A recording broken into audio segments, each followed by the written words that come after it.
If you look at everyone on Instagram, you might think, man, there are all these happy, beautiful people, and I'm not that good looking and I'm not happy, so I must suck, and that's gonna make people sad. So when in fact, those people you think are super happy, actually not that happy. Some of them are really depressed, they're very sad. Some of the happiest seeming people, actually some of the saddest people in reality. And nobody looks good all the time, doesn't matter who you are. Try to be useful. Do things that are useful to your fellow human beings, to the world. It's very hard to be useful. Very hard. Are you contributing more than you consume? Try to have a positive net contribution to society. If you can live a useful life, that is a good life. A life worth having lived. I would encourage people to use the mental tools of physics and apply them broadly in life. They are the best tools. But I encourage people to read a lot of books. Basically, try to ingest as much information as you can, and try to also just develop a good general knowledge.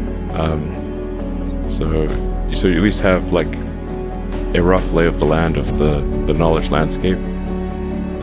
Try to learn a little bit about a lot of things. Because you might not know what you're really interested in. How would you know what you're really interested in if you at least aren't doing it? Talk to people from different walks of life and different industries and professions and skills and occupations. Just try to learn as much as possible.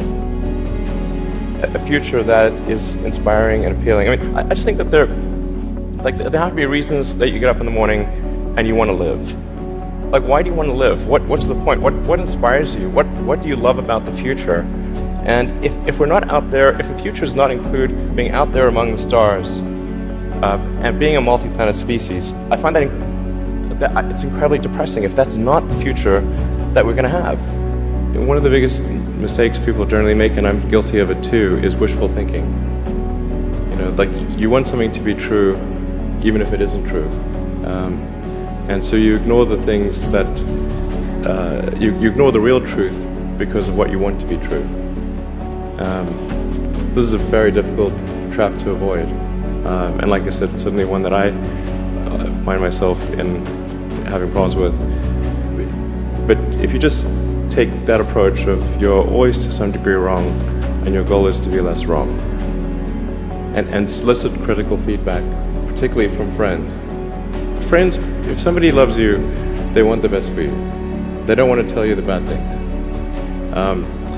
So you have to ask them, and say, really, I really do want to know, and then they'll tell you. I do think that, in terms of creating a company, what Edison said, which was it's 1% inspiration, 99% perspiration, is true. So a lot of it in creating a company is execution. You start off with an idea, and that idea is mostly wrong. And then you adapt that idea and keep refining it, and you listen to criticism. Some criticism you discard, try to discard the wrong criticism, try to listen to the correct criticism, and then engage in sort of a recursive self-improvement, and constantly refining it and making it better. And you have to work super hard, and that's very important. And then just keep iterating on a loop which says, am I doing something useful for other people? Because that's what a company is supposed to do. Certainly being focused on something that you're confident will have high value to someone else, and just being really rigorous in making that assessment, because people tend to, a natural human tendency is wishful thinking. So a challenge for entrepreneurs is to say, well, what's the difference between really believing in your ideals and sticking to them versus pursuing some unrealistic dream that doesn't actually have merit, and just work like hell. You just have to put in 80 to 100 hour weeks every week.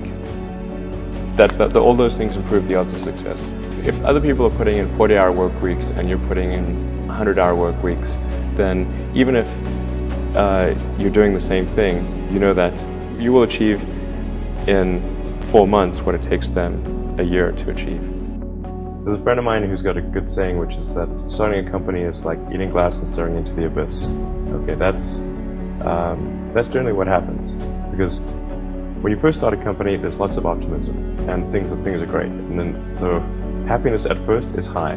Then you encounter all sorts of issues, and happiness will steadily decline, and then you'll go through a whole world of hurt, and then eventually, if you succeed, and in most cases you will not succeed, and Tesla almost didn't succeed, came very close to failure.